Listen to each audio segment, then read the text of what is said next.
오후에 하나님 말씀 보도록 하겠습니다. 마가복음 9장입니다. 마가복음 9장 2절로부터 10절까지입니다. 제가 받들어 읽도록 하겠습니다. 엿새 후에 예수께서 베드로와 야고보와 요한을 데리고 따로 떨어져 있는 높은 산으로 올라가시고 그들 앞에서 변형되시더라. 변화산 사건입니다. 그의 옷이 눈처럼 아주 희게 빛이 나는데 이 세상에서 빨래하는 어떤 사람도 그처럼 희게 할 수 없을 것 같더라. 거기에 엘리야와 모세가 그들에게 나타나서 예수와 함께 이야기하더라. 베드로가 대답하여 예수께 말씀드리기를, 선생님, 아직까지도 선생님이라고 부르고 있죠. 우리가 여기 있는 것이 조사오니 장막 셋을 짓되 하나는 선생님을 위하여, 하나는 모세를 위하여, 또 하나는 엘리야를 위하여 지었으면 하나이다 라고 하더라. 그는 무슨 말을 할지 몰랐으니 이는 그들이 너무 무서웠기 때문이라. 사람들이 좀 너무 무섭고 긴장하고 이러면요, 자기가 무슨 말을 하는지도 모르면서 할 수도 있어요. 자, 이에 구름이 그들 위를 덮고 구름에서 음성이 있어 말하기를, 이는 내 사랑하는 아들이니 그의 말을 들으라고 하더라. 그들이 주위를 살펴보니 갑자기 아무도 보이지 아니하고 예수만 자기들과 함께 계시더라. 그 후 그들이 산에서 내려올 때 주께서 당부하시기를, 그들이 본 것을 인자가 죽은 자들로부터 살아날 때까지는 아무에게도 말하지 말라고 하시니라. 그들은 그 말씀을 자기들 속으로 간직하고 서로 묻기를, 죽은 자들로부터 살아난다는 것이 무슨 뜻인가 라고 하더라. 또 그들이 주께 물어 말씀드리기를, 어찌하여 서기관들은 엘리야가 먼저 와야 한다고 말하나이까 라고 하니, 더 많이 읽어야 되겠지만 우선 여기까지만, 10절까지만 읽고, 잠시 이 말씀을 위해서 기도하겠습니다. 위대하신 아버지 하나님, 아름다운 예배로 다시금 모였습니다. 주님 피로 구속받은 성도들이 함께 모여서 주님을 찬양하고 위대하신 주님을 높이고 있습니다. 우리는 주님 주신 은혜와 주님 주신 사랑으로, 찬양으로 주님을 높입니다. 늘 우리 속에 계셔서 우리를 인도하시고 우리를 주관하시는 원하시는, 주관하게 원하시는 우리 주님께 감사를 드립니다.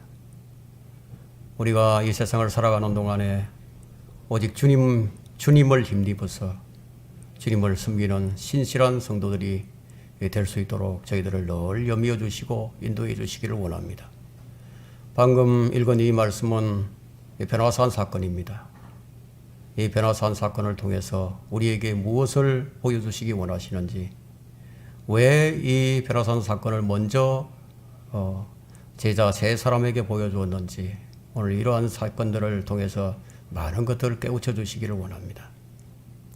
부정한 종이 이 말씀을 들고 섰는데 이 말씀을 사실 그대로 하나도 어긋남 없이 온전하게 전할 수 있도록 저를 주관해 주십시오.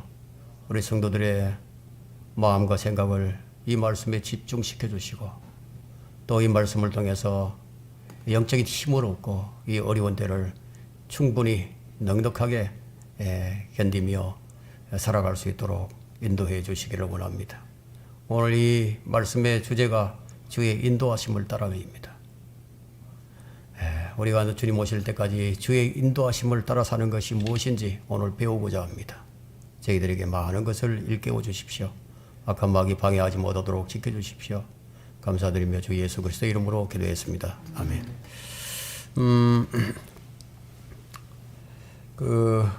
오늘 이 설교 제목이 사실 이 내용과 좀 안 맞아요. 제목이 이제 주의 인도하심을 따라 이렇게 정했는데요. 왜 이 변화산 사건을 본문으로 정해놓고 그것과는 전혀 상관이 없을 것만 같은 제목을 정했는지는 여러분들이 이제 이 말씀을 들으시면서 이해하게 될 것입니다. 변화산 사건은 정말 충격적이죠. 우리가 충격적으로 받아들일 수밖에 없는 사건인데 짧지만 아주 강력하게 나타납니다. 이 사건이 이제 복음서에서 3번 나타납니다. 마가복음 여기와 또 누가복음과 마태복음에 나타나는데, 그리고 나중에 베드로후서 1장에서 다시 한번 언급됩니다.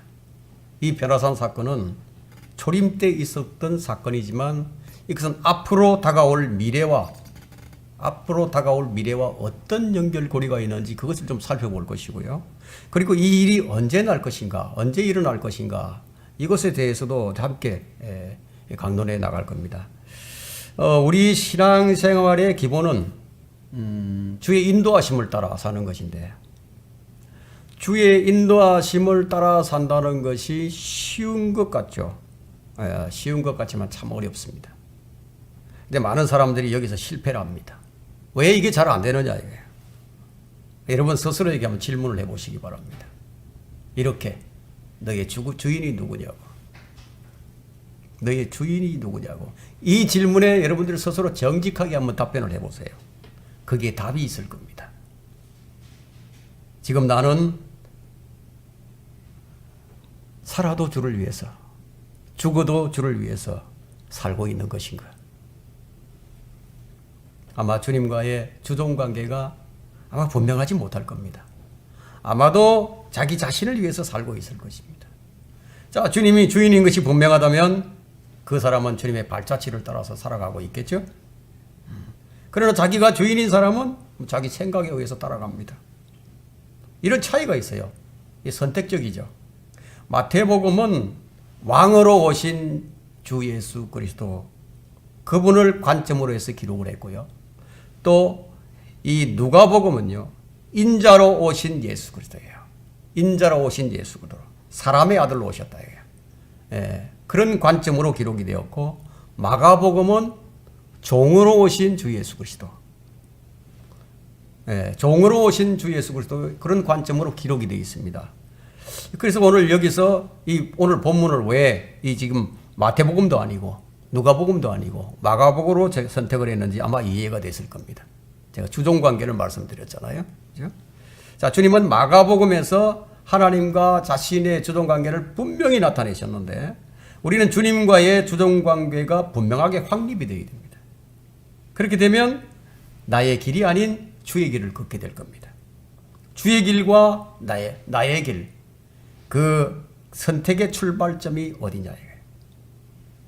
여러분, 자기 길을 걷고 있는 사람은 자기 좋을 대로 걷는 거예요. 네, 주의 길을 걷는 사람은 주님이 좋아하시는 길을 걷는 거예요. 그것에 의해서 선택이 됩니다. 여러분 아마 이것에 동의할 것입니다. 그렇지만 그렇게 동의를 하지만 아마 자기 길을 버리지는 못하고 있을 거예요. 이것에 대해서 이사야 55장이 말씀하고 있죠. 이사야 55장 8절에 주가 말하노라. 내 생각은 너희 생각과 다르며 내 길은 너희 길과 다르니. 여기서 주가 말하노라고 말씀하시는데, 주님은 자신이 주인이라고 말씀하고 계시는데, 근데 사람들은 그냥 자기 좋을 대로. 쉽게 말하면 주님을 주라고 인정하지 않을 때 그 사람은 반드시 자기 길을 걷는 거예요. 여러분 여기에서 자유로울 수가 있습니까? 여기서 자유로워야 되는데. 제자들이 3년 반 동안 주와 동행한 후에 주의 길이 어떤 길인지도 몰랐어요. 3년 반 동이나 같이 동행을 했는데 주님의 길이 어떤 길인지 알지 못했다는 것은 우리로 하여금 많은 생각들을 하게 하죠. 우리 역시 주의 말씀이 계시된 지 1900년이 지난 지금도 이 부분에 있어서만큼은 제자들만큼이나 눈멀고 무지할 뿐이지 않습니까?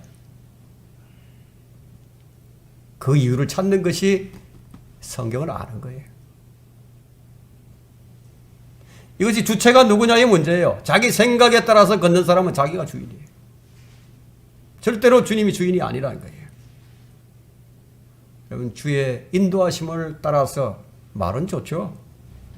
주의 인도하심을 따르려면 그 전제가 뭐냐. 들을 줄 알아야죠. 들을 줄 알아야 돼. 그 듣는 게 먼저예요. 주의 말씀을, 주의 음성을 들어야만이 주님을 따를 수가 있는데 주님의 음성이 안 들려요. 성경이 내 손에 있다 이거. 성경을 가지고 있는데도 그 말씀에 따라서 살아가는 삶이 무엇인지를 잘 모른다 이게. 머리로는 다 판단하는데 믿지 않는다는 거예요. 그저 막연한 믿음뿐이죠. 그래서 말씀에 대한 신뢰가 없는 거예요. 이것을 바꿔 말하자면 주님을 신뢰하지 않는다는 거예요. 전폭적으로 자신을 주님께 의탁하지 못한다는 얘기예요. 그럼 자기 자신을 말씀에 의탁하지 못하는 이유는 그게 뭐냐 하면 자기 길을 걷고 있기 때문이라는 겁니다. 이런 사람은 좋게 말하면 이건 종교인이고요. 나쁘게 말한다면 위선자죠. 자, 그런 사람에 관해서 마태복음 7장 21절 이렇게 말씀합니다. 나에게 주여 주여 하는 자마다 다 천국에 들어가는 것이 아니요. 이 본문의 말씀은 교리적으로는 대환란 때 유대인들이에요. 근데 주여 주여 하는 자마다 다 천국에 들어가기를 원한다면, 정말 하나님의 나라를 보기 원한다면 그분이 주인의 위치에 서서 말씀하시는 것을 우리가 먼저 들을 줄 알아야 된다는 거예요.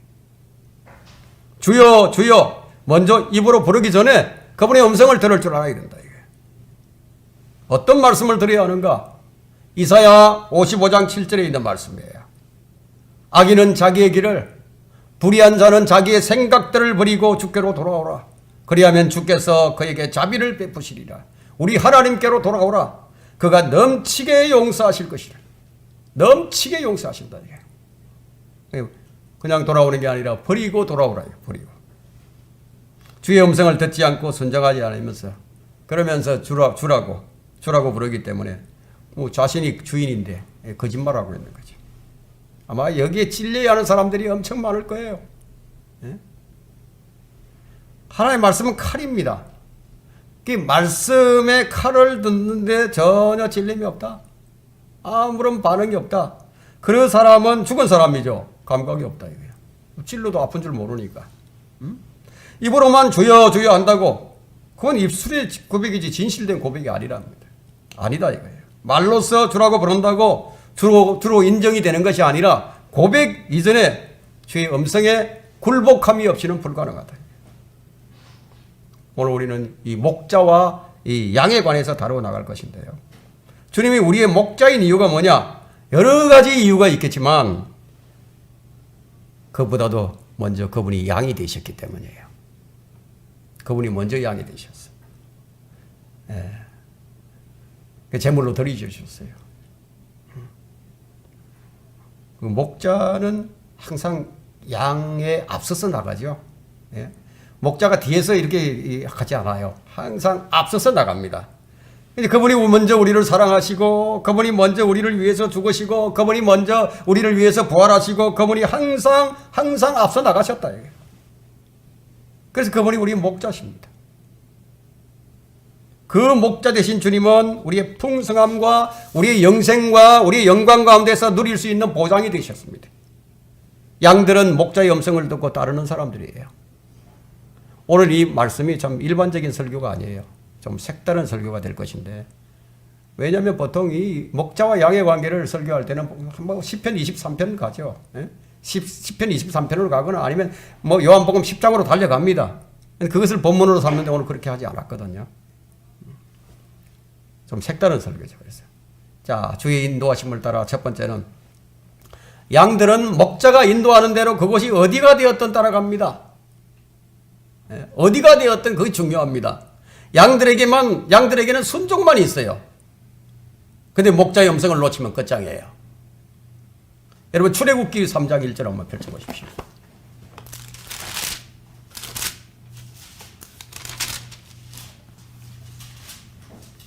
이제 모세가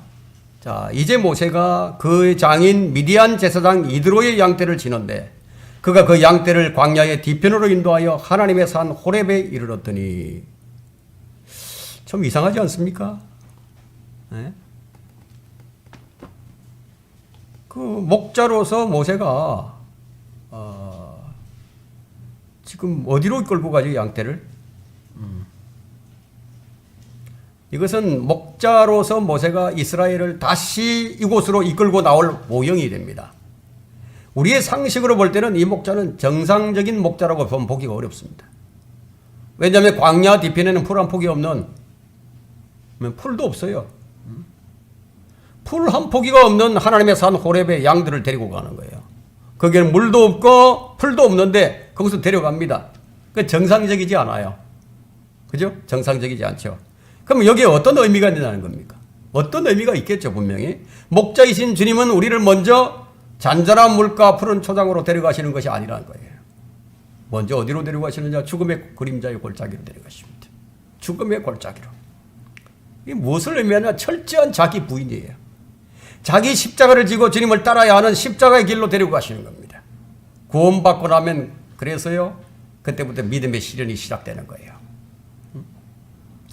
좋은 길인 줄 알았는데, 참 이 편안한 길인 줄 알았는데, 알고 보니까 시련과 역경이 놓여 있는 길이에요. 우리는 이 광야 같은 이 세상을 살면서 하나님의 산 호렙으로 가야만 하는 것이 양으로서 우리가 가야 할 길입니다. 왜? 그곳에 주의 임재가 있어요. 그곳엔 주의 풍성함이 있기 때문에. 그곳에 주님이 도우시는 하나님의 손길을 얻을 수 있기 때문입니다. 양으로서의 시작은 먼저 하나님의 어린 양의 죽으심에 동참되지 않으면 양이 될 수가 없습니다. 양의 존재 이유는 제물로 드려지는 거예요. 그래서 양의 목적은 어디에 있느냐? 온전한 섬김에 있습니다. 자기의 즐거움을 위해서가 아니죠. 자기 유익을 위해서도 아니죠. 우리가 그렇게 해야 하는 이유는 주님께서 하나님의 어린 양이 먼저 되셨기 때문이에요. 그래서 그분의 생명으로 우리를 낳으셔서 우리가 양입니다. 아니, 우리 양들이에요. 이것을 무엇을 의미하고 있느냐? 생명의 관계를 얘기하는 거예요. 여러분, 이 생명의 관계만큼 가까운 게 있습니까? 없죠. 아무리 친구가 좋아도요, 그 생명의 관계가 아니잖아요. 예? 부모와 자식 간에는 뭐죠? 생명의 관계. 생명의 관계는 연합이에요. 그분 안에 있어야 한다는 겁니다. 한 알의 미리알이 땅에 떨어져서 썩지 아니하면 많은 생명을 얻을 수가 없어요. 따르는 흉내만 내지 말고, 따르는 건 생명의 일치거든요. 어디를 가든지 따른다. 어디를 가든지. 그래서 계시록 11장 4절에는 이제 우리가 어디를 가든지 따르는 자들을 볼 수가 있는데, 그 14만 4천 명이 어디를 가든지 주님을 따르는 자들이에요. 대환란에서 나오냐? 이들은 여자들과 더불어 더럽혀지지 아니한 자들이니 이는 그들의 동정들입니다. 이는 어린 양이 어디로 가든지 따라가는 자들로 하나님과 어린 양께 첫 열매들이 되어 사람들 가운데서 구속을 받았느니라. 계시록 14장 4절의 말씀입니다. 이들이 바로 대환란을 통과해 나온 14만 4천 명의 동정들. 이스라엘 12지파에서 나오죠. 12,000명씩. 근데 이걸 뭐 신천지는 지들이라고 그러고, 또 이 어딥니까? 여호와 정인들도 지들이라고 그러고요. 자, 이와 마찬가지로 지금 이 시대에 주의 발자취를 따르는 자들이 있다. 그들이 누구냐? 구원받은 성도들입니다.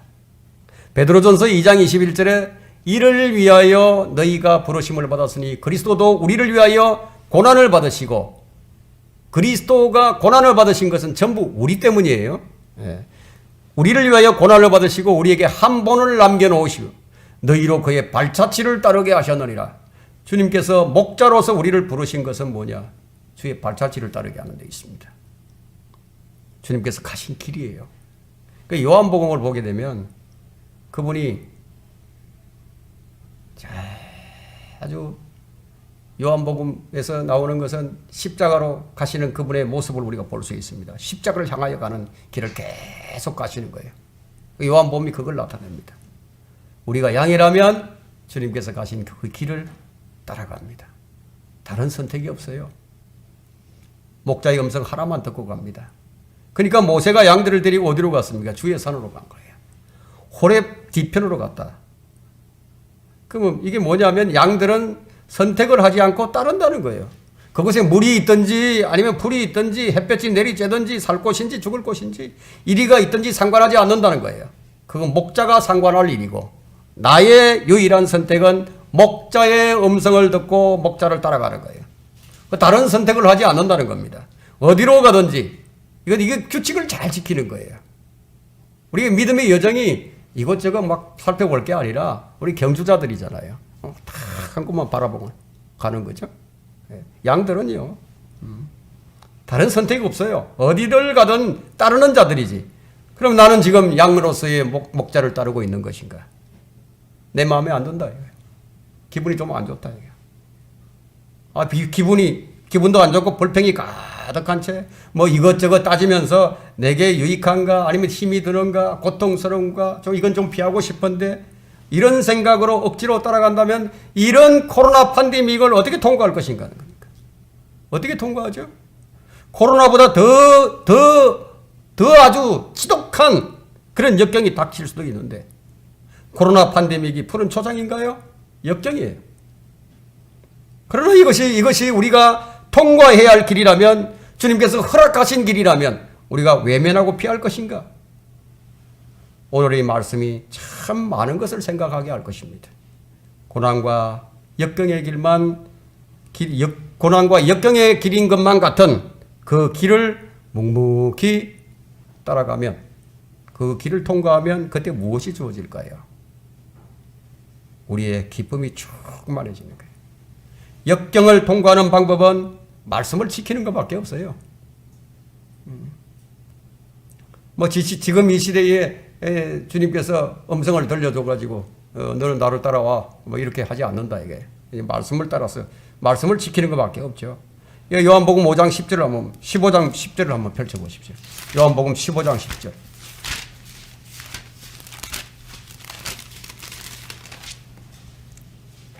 내가 내 아버지의 계명들을 지켜서 그분의 사랑 안에 거하는 것 같이 너희도 나의 계명들을 지키면 나의 사랑 안에 거하리라. 사랑 안에 거한다. 11절 볼까요? 내가 이런 것들을 너희에게 말한 것은 나의 기쁨이 너희 안에 머물러 있어. 이건 주의 기쁨이죠. 예? 예.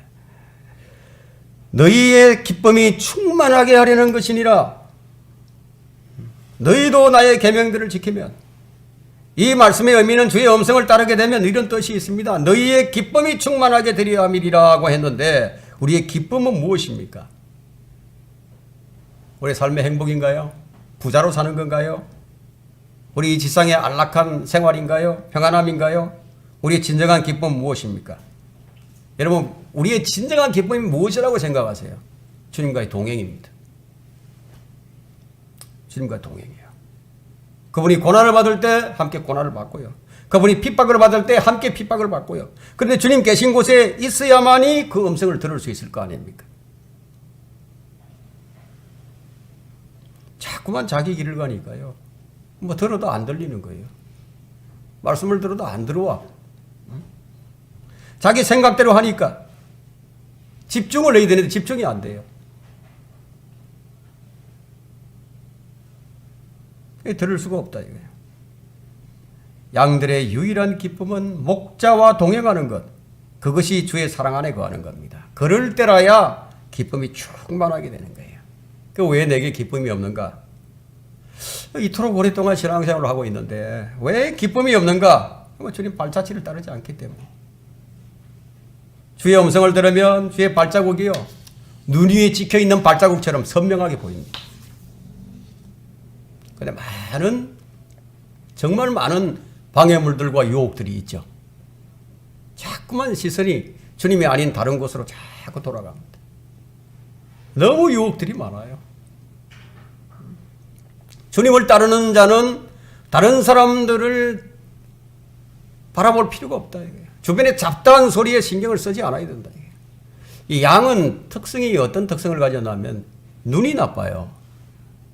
양이 눈이 나빠서 그래서 귀는 많이 발달해 있습니다. 대신에 그 음성을 듣는 데는 예민합니다. 여러분들이 이 양의 특성을 알게 되면 이 말씀이 생각납니다. 고린도후서 5장 7절에 있는 말씀인데요. 이는 우리가 믿음으로 행하고 보는 것으로 하지 아니함이니라. 이 양의 특성이라고. 우리는 보는 것으로 따르는 자들이 아니에요. 주의 음성을 듣고 따라간다. 다른 사람에게 관심을 갖던 베드로가 책망을 받는데요. 베드로가 누구에게 관심이 있다면 요한이 어떻게 될 것인가? 그 관심이 좀 있었습니다. 주님께서 이렇게 말씀하셨죠. 요한복음 21장 22절에서 예수께서 그에게 말씀하시기를 내가 올 때까지 그를 머물게 하고자 한들 그것이 너와 무슨 상관이 있느냐. 이게. 너는 나를 따라오라고 하시니라. 그거 상관하지 말고 나를 따라오래. 주님은 나와의 관계만을 요구하신다 이거예요. 나와의 관계. 맨투맨이에요. 너는 나를 따라오라. 주님은 나와 동행을 원하시는 거예요.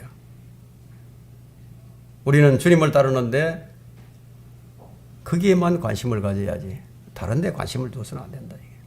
그를 머물게 하고자 한들 이 말씀은 너와 무슨 상관이 있느냐. 다른 일에 관심을 갖지 말라는 것이죠. 그들에게 관심을 갖는 한 주를 따를 수가 없다고. 우리가 주님을 따르지 못하는 이유가 무엇이냐. 바로 이것 때문이에요. 그런 것들을 그냥 내버려 두라. 사람들에게 관심이 있고 자기의 형편과 처지, 상황에만 관심이 있기 때문에 이런 관심이 주님과의 관계성을 멀어지게 만드는 요인인 줄들은 모른다. 이런 것들이 주님을 따르지 못하게 합니다. 주의 인도하심을 따라 두 번째는 주님은 우리에게 낮은 곳으로 내려가자고 말씀하십니다. 이제 5절에서 베드로는 선생님 우리가 여기 있는 것이 좋사오니. 왜 여기 있는 것이 좋죠? 그게 뭐가 있길래? 거기 보니까 영광이 있어요. 그것도 놀라운 영광이 있습니다. 그래서 계속 거기 있고 싶어요.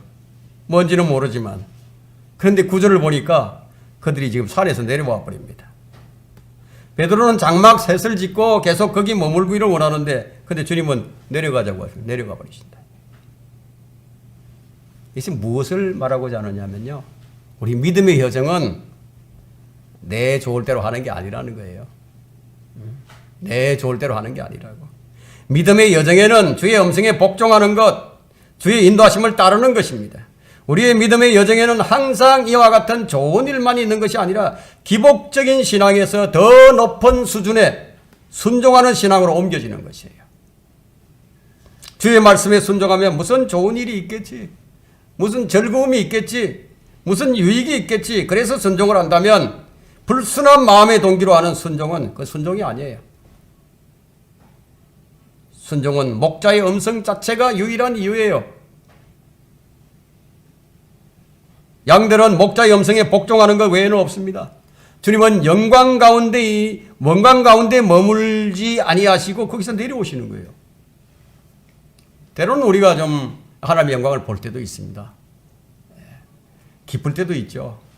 여러분 이 구원 내가 복음을 전해가지고 구원받는 혼들이 나온다 이거예요. 그러면 얼마나 참 그 혼들을 보면서 그들의 간정을 통해서 참 그들이 감사하고 그 기뻐하는 모습을 보면서 참 얼마나 좋습니까? 함께 있기를 원하죠. 그렇지만 그 기쁨과 찬송과 영광 가운데 계속 머물기를 주님은 원치 않으십니다. 주님께서 우리에게 낮은 곳으로 내려가자고 말씀하신 거예요. 낮은 곳으로. 낮은 곳으로 내려가는 것이 바로 진정한 능력입니다. 낮은 곳으로 내려갈 수 있는 능력. 내 자신을 포기하고 남을 세워주는 능력이에요. 연약한 지체들을 세워주는 위치에 서는 것이 능력이에요. 참 어렵죠. 이게 어려워요. 때로는 다른 사람이 내 마음에 들지 않더라도 때로는 다른 사람이 허물이 보이더라도 사랑으로 용납해주고 덮어주는 것이 능력이에요. 그거 쉽지 않은 일이에요. 초림 때 주님은 가장 낮은 곳으로 내려오셨어요. 무엇 때문에? 우리를 세워주기 위해서. 우리를 구원하시기 위해서. 그러나 주님이 재림의 주님으로 오실 때는 사정이 좀 다릅니다. 그리고 이것은 세워주고 또 용납해주고 격려해주고 이렇게 하는 때는 다 때가 있는 거예요. 때가 지나면 그렇게 하고 싶어도 할 수 없는 때가 옵니다. 그때까지는 우리는 다른 사람의 허물들을 용납해주고 사랑하는 것이 우리 자신을 위해서도 좋습니다. 그때는 분명히 변화산에서 변화되었던 그 모습으로 만왕의 왕으로서 그 산 위에 다시 서실 거예요. 올리브 산 위에 다시 서실 것이라고. 우리는 지금 분명히 주님을 영접해서 하나님의 아들들이 되는 권세를 가졌지만 그러나 우리는 동시에 종이에요. 우리는 하나님의 아들로서의 영광의 삶이 잠시 유보되어 있는 거예요. 우리가 왜 종이 되어야 하는지 아십니까? 우리는 이미 생명이신 주님께서 피값으로 사셨기 때문에. 우리 사셨어요. 여러분, 죄를 모르는 사람이 어떻게 주님을 알겠습니까? 죄를 모르는 사람이 가장 낮은 곳으로 내려가 보지 않으면요, 자신을 못 봅니다. 여러분, 가장 낮은 곳. 그 가장 낮은 곳에 내려가 보면 내가 누군지를 알아. 내가 어떤 것이, 어떤 사람인지, 어떤 존재인지 보이기 시작한다. 예? 자주 말씀드리지만 차마 더러워서 볼 수 없는 그 상태인 것을 보는 거예요. 그냥 가장 낮은 곳으로 내려가 보면 그 내 자신이 보인다고. 그때부터 내세울 게 하나도 없다. 다른 사람이 나보다 나아요, 다. 그 죄를 알게 된다 이거였어요. 왜 우리는 구원받은 죄인들이죠? 구원은 받았는데 왜 죄인들이죠? 죄를 짓지 않은 사람은 없기 때문이에요. 자신이 주님 앞에서 죄인인 줄 모르는 사람은, 그 사람은 주님을 주인으로 진정으로 인정하지 않게 됩니다. 죄인만이 굴복이라는 것이 무엇인지를 배워나갑니다. 죄인인 줄 모르는 사람은 항상 교만한 위치에 서 있게 되고 자신이 주인의 위치에 서 있습니다. 결국은 자기 자신만을 내세워나가죠. 그래서 위선자로 사는 거예요. 겸손과 섬김에다가 교만을 싹 숨겨놓는다고 돼요. 얼마나 친절한지, 얼마나 거룩해 보이는지. 그러나 그 모습 뒤에는 자기의 욕심과 교만을 숨겨놓고, 여러분, 이것이 우리 안에 있지 않습니까? 진정한 겸손과 섬김은요, 오직 주님에게서만 나오거든요. 겸손은 낮은 위치를 아는 거예요. 우리는 삶 속에서 가끔 주님의 영광을 봅니다. 그렇지만 계속 거기에 머물러 있을 수만은 없어요. 주님은 우리에게 내려가자고 말씀하십니다. 내려가자고. 사람들은 그리스도인이라고 하면서 늘 무엇을 추구하고 사느냐 하면 실리를 추구하고 삽니다. 자신의 실리. 내게 이익이 있느냐, 내게 기쁨이 있느냐, 뭐 얻을 것이 좀 있느냐, 내게 즐거움이 좀 있느냐. 그런 사람들은 결국 패배하고 말 것입니다. 왜냐하면 종은 주인의 영광과 기쁨 외에는 자기 것을 계산하면서 살지 않기 때문이에요. 그런 목표를 가진 사람은 내가 뭘 얻어야 한다, 내가 무엇이 되어야 한다. 그런 사람들 항상 함정에 빠지게 됩니다.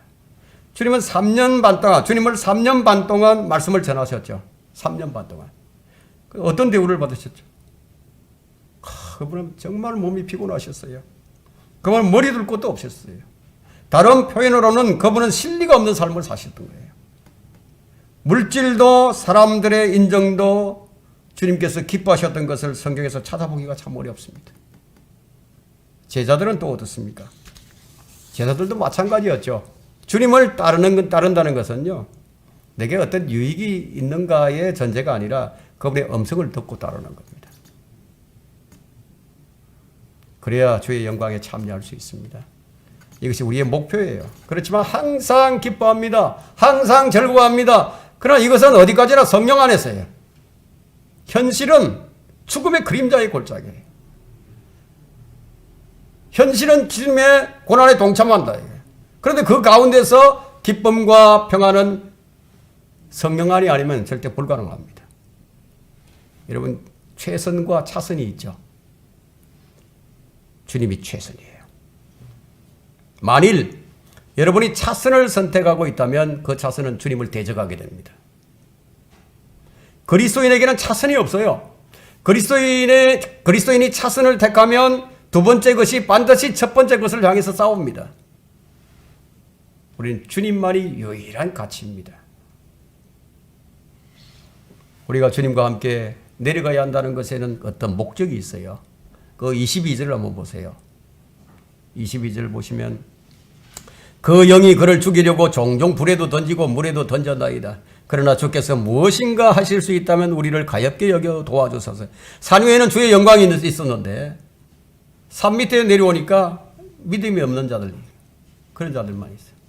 더러운 영들에 붙들려 있는 자들만 있습니다. 그러나 주께서 무엇인가 하실 수 있다면, 자, 이 아이의 아버지가 주님 아직 믿지 못하고 있는 단계예요. 소문으로 좀 들었는데 막연한 기대를 가지고 왔죠. 문제가 뭐냐 이게. 마귀에게 사로잡힌 거예요. 많은 사람들이 이런 현상에 묶여 있습니다. 이 문제가 해결되기 원하죠. 그러나 주님은 그런 문제를 지금 말씀하지 아니하시고 이상하게 엉뚱하게 다른 말씀을 하신다. 믿음을 말씀하고 계신다. 믿음은 신뢰예요, 신뢰. 믿음은 전심으로 주님을 의지하는 거예요. 그 사람들은 현실의 어떤 문제를 해결하는 것이 주 목적이지만 주님은 믿음을 요구하신다. 자, 우리는 먼저 어떤 문제를 해결하려고 하기보다는 먼저 주님께 우리 자신을 온전히 맡길 줄 아는 것이 필요한 거예요. 이처럼 우리의 인식에는 큰 괴리감이 있습니다. 주님과의 우리에게는. 사람들이 믿음을 많이 오해하죠. 이 문제를 좀 해결해 주셨으면 제가 믿겠습니다. 그건 아직 안 믿은 거예요. 주님은 우리의 어떤 문제 해결보다도 우리의 믿음이 어떠하느냐에 관심이 있으십니다. 문제 해결은요, 주님에게는 믿음이 있느냐 없느냐에 달려있는 것이 아니에요. 주님은 우리의 믿음의 여부에 상관없이 모든 일들 다 하실 수 있으십니다. 그런데 그분이 왜 믿음을 요구하시느냐예요. 믿음이 너무 중요한 거거든요. 요한복음 우리 믿음의 결과를 찾아본다면은 베드로전서 1장 8절과 9절에 나오죠. 너희가 그를 보지 못하였으나 사랑하며 지금도 그를 보지 못하고 있으나 믿고 있으며 또 말할 수 없이 영광으로 가득 찬 기쁨으로 크게 절구하노니 이는 너희의 믿음의 결과 곧 너희 혼들의 구원을 받았습니다. 우리의 믿음의 결과는 혼들의 구원이지만 여러분은 왜 구원받았는지 아십니까? 왜 우리가 영광으로 가득 찬 기쁨으로 절구하는지 아십니까? 우리만 만족하고 우리만 영광 가운데 머물기 위해서가 아니라 우리는 내려가야 된다. 이게 어디로 세상으로 나가야 합니다. 세상으로 나가야 됩니다. 거기에 불신자들이 있죠. 마귀에게 사로잡힌 무수히 많은 사람들이 있죠. 세상 일에 묶여서 사는 자들이 있죠. 자유가 없어요. 여러분들은 어디에 묶여 있습니까? 세상 일에만 매여서 산다면 그건 종의 위치에서 주님을 섬기는 것이 아니라는 거예요. 주의 종들은 일에 매여 있지 아니하고 주님께 매여 있습니다. 만일 어떤 일에 묶여 있다면 주의 종의 위치를 벗어난 것입니다. 그럼 근심이 생겨납니다. 염려와 근심이 여러분의 주인이 되어버립니다. 그것이 물질일 수도 있고요. 그것이 건강일 수도 있고요. 그것이 어떤 일일 수도 있습니다. 그러나 주님이 참으로 여러분의 주인이 되셨다면 그 일들에 매여 있는 것이 아니라 주님 한 분만을 바라보고 나가는 것을 쫙 배워갑니다. 때로는 우리의 섬김에 하나님의 영광이 보이지 않을 때도 있어요. 정말 희망이 있는 것 같아 보이지 않을 때도 있어요. 아름다운 모습이 나타나지 않을 때도 있습니다.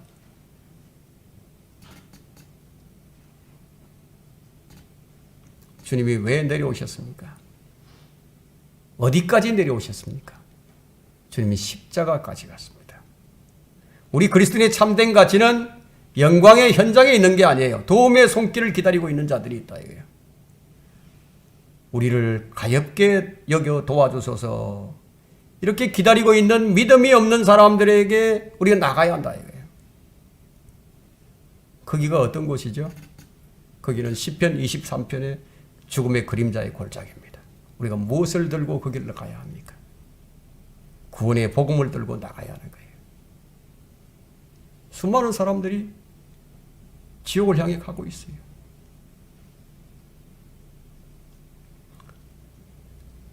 여러분은 이 복음에 대해서 느슨해지지 마세요. 복음에 느슨해지면요, 모든 것이 다 느슨해져 버립니다. 베드로전서 2장 9절 말씀을 늘 기억을 하세요. 너희는 선택받은 세대요 왕같은 제사장이며 거룩한 민족이요 독특한 백성이니 이는 너희를 어둠에서 불러내어 그의 놀라운 빛으로 들어가게 하신 그분의 덕을 너희로 선포하게 하려는 것이니라. 여러분, 이 코로나 때문에 많이 느슨해진 것 같죠?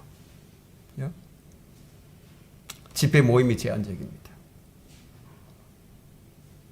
그러다 보니까 우리 사역의 목적이 잃어버린 것 같습니다. 오늘 이 말씀은 우리의 영적 각성을 위한 말씀이에요. 우리는 뭔가 영웅적인 사역을 원하는 게 아닙니다. 그것은 이기적이에요. 주님은 어떤 삶을 사셨습니까? 사람들의 시선에는 비천한 삶이었습니다. 그것은 영광을 위한 고난의 삶이었어요. 주를 따르는 성도들은 미래의 영광을 위한 현재의 고난을 감수하며 사는 것입니다. 현세적인 복을 위해 사는 것이 아니라는 겁니다. 그것은 종의 삶이 아니기 때문에. 우리는 주님 앞에 유용한 자가 되는 것, 이것이 우리의 기쁨이에요. 코로나 팬데믹이 우리를 움츠러들게 만들고 있습니다. 우리는 무엇을 붙들어야 하는가? 우리는 무엇을 들어야 하는가? 주의 음성입니다. 주의 인도하심을 따라 세 번째, 우리가 믿고 따라야 하는 것은 확실한 하나님의 말씀입니다. 여러분, 베드로후서로 넘어가 보겠습니다. 베드로후서 1장 17절부터 볼까요?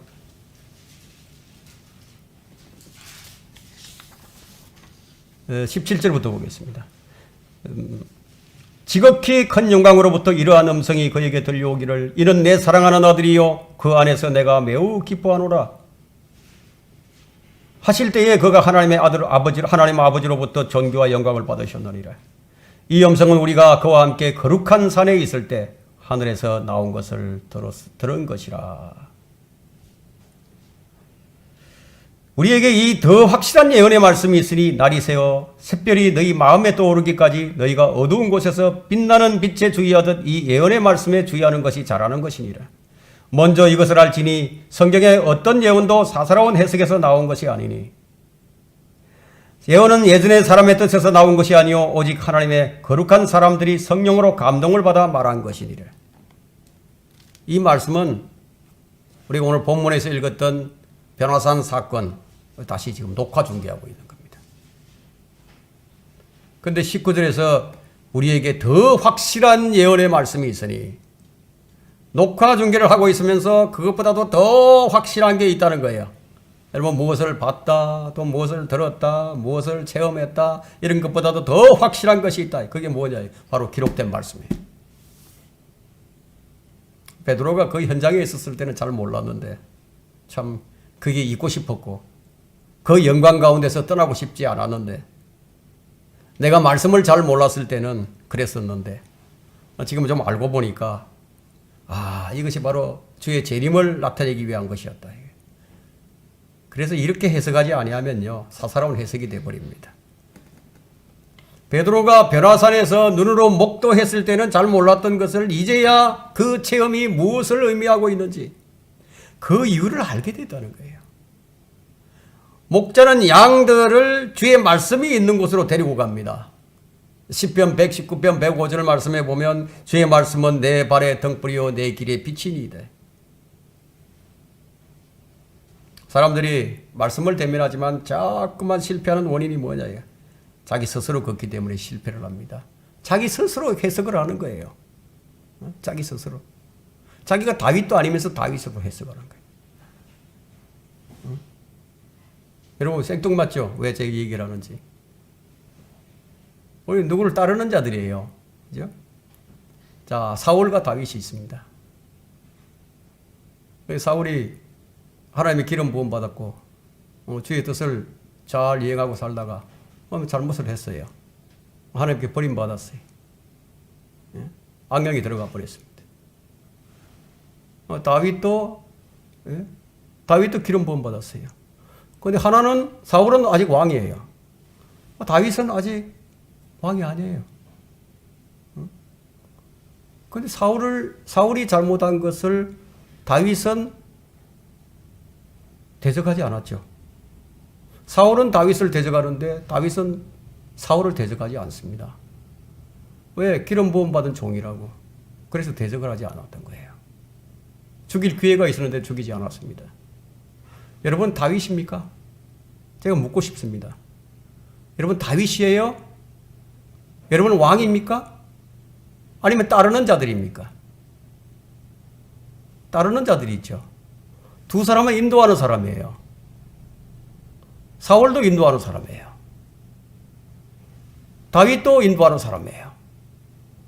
그런데 한 사람은 큰 위치에 있어요. 한 사람은 아주 낮은 위치에 있어요. 그런데 따르는 사람이 두 종류로 나누어집니다. 사울을 따르는 자들이 있고 다윗을 따르는 자들이 있다. 다윗이 얼마나 참 사울을 갖다가 대적하지도 않고 주의 종이라고 기름 부음 받았다고 그래서 그렇게 했다고. 우리는 양들이 따르는 자들이라고. 그럼 내가 사울을 따라가도 됩니까? 한번 생각해 보세요. 사울을 따라가도 괜찮은 것인가요? 사울을 따라가면 주님께서 좋아하실까요? 어리석죠? 어리석어요. 어리석은 사람은 너무 많은 거예요. 자기가 다윗도 아니면서 주님께서 그 사람을 향해서 네가 다윗이냐? 그럴 거예요. 또 다른 길로 빠졌는데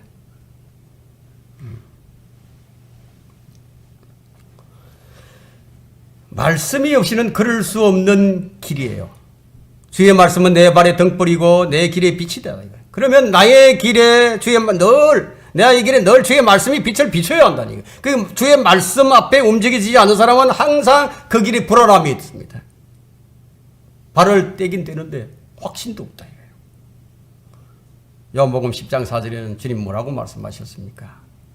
양들이 그의 음성을 알기 때문이라. 양들이 그의 음성을 알기 때문이라. 목자는 항상 앞서 나가시는데 도대체 목자가 무슨 말씀을 하고 있는지로 들리질 않아. 주의 말씀에 따르는 순종과 굴복을 주님의 말씀의 권위를 그렇게 가르쳐도 들리지가 않아요. 이유가 뭐예요? 그 말씀이 필요가 없거든요. 정말 필요해 보세요. 네, 정말 필요해 보세요. 집중을 하죠. 근데 필요치 않으니까 그런 사람한테는 안 들리는 거예요. 자기 생각이 옳기 때문에 목자 음성이 안 들려요. 다 교만이라는 게 다른 게 아닙니다. 주의 음성을 따르지 않는 것이 교만이에요. 교만한 사람의 특징은 자기가 판단하고 자기가 주장하는 것. 그 외에는 보이지도 않고 들리지도 않아요. 그러다 보니까 늘 짚는 것이 헛다리를 짚죠. 낭떠러지에서 떨어져도 지옥의 끝까지 가더라도 자기 판단이 옳기 때문에 자기 생각대로 그냥 옮기는 거예요. 자기 생각이 옳으니까 그냥 고! 그래서 교만한 자가 가는 길이 멸망의 길입니다. 왜 양들이 길을 잃어버리는가? 목자의 음성이 안 들리니까. 왜 음성이 안 들리는가? 더 좋은 게 많아서 자꾸 시선이 그쪽으로 간다. 이게. 그런 사람은 어떻게 해야 하는가? 성경에 안약을 사서 눈에 바르라고 했습니다. 여러분이 눈으로 보고 선택한 것에 대해서 아픔이 있어야 되고요. 실망이 있어야 됩니다. 그리고 이것이 참 좋은 것이구나 보고 결정했던 것에 대한 아픔도 느껴야 되고 절망도 느껴야 됩니다. 아, 이것이 잘못된 것이었구나 깨달아야 된다 이거야. 그래야 눈이 열리죠. 그 다음에는요. 귀의 할례를 받아야 됩니다. 여러분이 듣고 매력적이라고 생각했던 것들, 자, 이런 것들이 다 쓸데없는 것들이었구나. 이것이 다 망할 것이었구나. 이걸 딱 깨달아야 된다 이거. 그걸 깨닫지 못하면 귀의 할례를 결코 안 받는 거예요. 받으려고 하지 않습니다. 내 귀가 긍정적인 것만 듣고 움직이죠. 아무리 주의 말씀으로 건면을 해도 그런 사람들의 눈과 귀에는요. 자기 방법에 따라서만 선택하는 거예요. 왜냐하면 말씀이 인도하고 목자가 인도하는 것에 대해서 죽을 것만 같아. 그 길 따라가면 그냥 망할 것만 같아. 안 따라갔다 이게. 이때 무엇이 필요하죠? 실패가 필요한 거예요. 실패를 경험해야 된다 이게. 근데 이 인간이라 이렇게 생겨 먹었다고. 그래서 이런 과정을 통해서 순종하는 것이 무엇인지 조금씩 이제 배워가는 거예요. 얼마나 오래 걸리는지 몰라. 제 자신을 돌아봐도 그래요. 얼마나 오래 걸렸는지 몰라. 우리는 불같은 믿음의 시련을 통과해야만 정금처럼 빚어져 나옵니다. 너희의 믿음의 시련이 불로서 단련될지라도 없어져 버리는 금보다 훨씬 더 귀하게 되어 예수 그리스도께서 나타나실 때 칭찬과 존귀와 영광을 받게 하려 함이니라. 여러분, 좋은 연장은 이 불무에 넣었다가 뺐다 반복을 하면서요. 망치로 막 두들겨요. 수십 번, 수백 번 두들깁니다. 그리고 물에다 푹 담갔다가 다시 꺼내서 집어넣었다가 그래야 좋은 연장이 만들어지듯이 주님이 우리를 이렇게 다루신다 이거예요. 얼마나 아픕니까? 얼마나 고통스럽습니까? 마틴 루터가 이런 말을 했어요. 시험이 나의 스승이라고. 하나님께서 아브라함을 시험하셨어요. 만일에 주님께서 우리에게 특별한 축복을 하셨다면 우리가 그것을 고맙게 여기고 있는지를 아마 시험하실 겁니다. 만약 여러분들을 높은 지위에 앉히셨다면 여러분이 그 자리에 적합하다는 것을 주님께서 입증해 보이실 겁니다. 그럼 시험이 따르겠죠.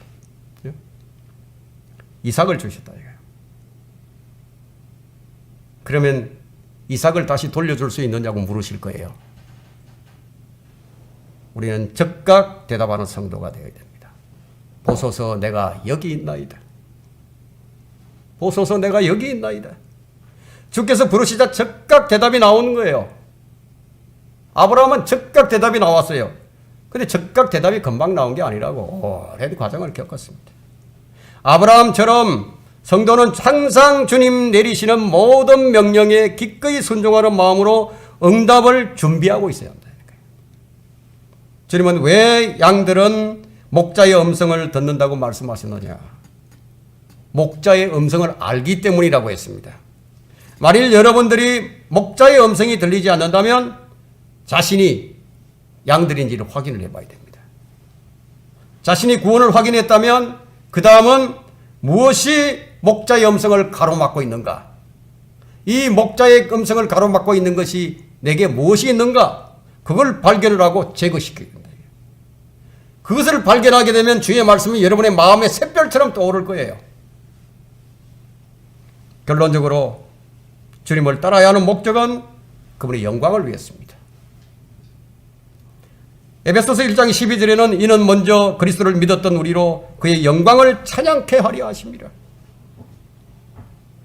우리는 구령자가 되어야 하고 교회를 섬기고 형제자매를 사랑하며 섬겨야 합니다.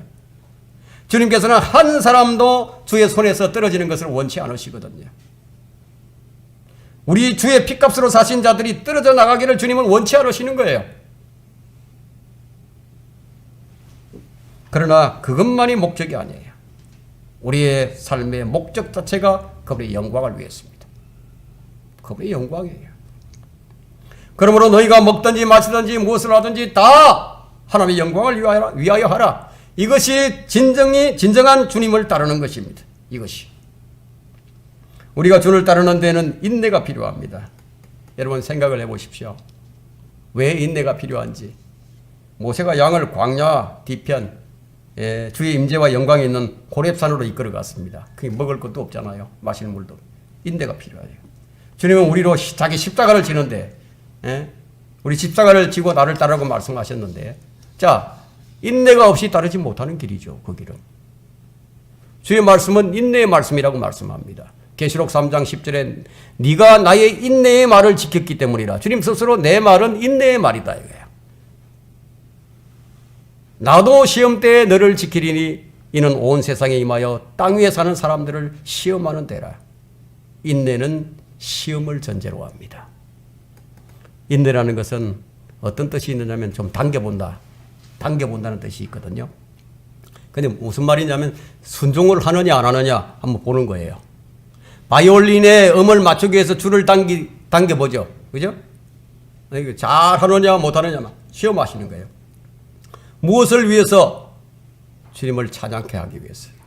여기서 너무 아파서 소리를 지르면 줄이 끊어져 버린대요. 예? 고음으로 올라갑니다. 잡아 조이면요. 예. 뚝 끊어지죠. 인내를 온전히 이루라. 이는 너희가 온전하고 잘 갖추어져 아무것도 부족함이 없게 하려 함이라. 우리가 이 세상을 지나는 동안 인내가 없이는 온전해질 수가 없어요. 주님은 우리가 그 고난 속에서 꽃을 피우기 원하십니다. 우리 이를 위해서 때로는 우리를 책망하시고 공고하게도 만드십니다. 주님은 우리를 때로는 배고프게도 하시지만 그 고난 속에서 참된 자유와 쉼을 얻도록 하십니다. 주님께서 우리의 눈물을 씻겨주실 날이 온다고 하셨는데 계시록 7장 17절을 보시게 되면 이는 보좌 가운데 계신 어린 양이 그것들을 먹이시고 생수의 샘들로 인도하시며 하나님께서 그들의 눈에서 모든 눈물을 씻어 주실 것이기 때문이라고 하더라. 그날이 옵니다. 이 날이 반드시 옵니다. 우리는 그때까지는 이 죽음의 그림자의 골짜기에 있으면서 주님의 음성에 복종하고 따라가는 양의 위치에서 훈련을 잘 받아야 합니다. 우리는 주님 한 분만을 바라봐야 합니다. 이것만이 주의 인도하심을 따르는 길입니다. 말씀을 마치겠습니다.